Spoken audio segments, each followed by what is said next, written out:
V našom živote prichádzajú občas také chvíle, že musíme niečo zvoliť.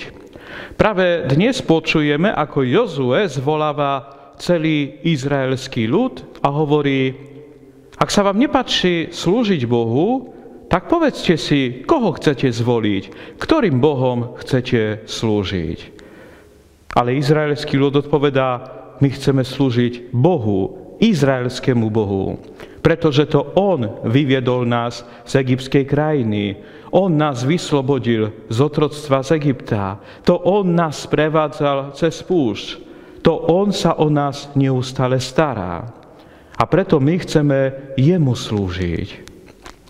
Aj dnes v Evanjeliu počujeme, ako Ježiš hovorí apoštolom: aj vy chcete odísť? A Peter hovorí: ku komu by sme išli, Pane? Ty máš slova večného života.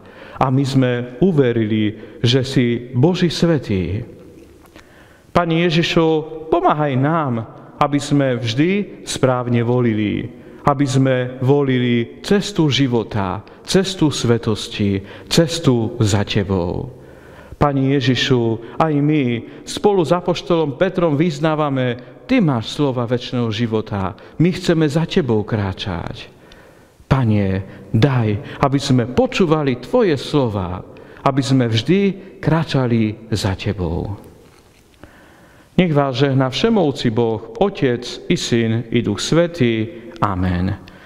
Srdečne vás všetkých pozdravujem, prajem vám krásny a požehnaný deň a už teraz vám hovorím, že od tejto nedele filmy Dajme si šálku Božieho slova budú sa ukazovať každý deň. Krásny deň vám prajem.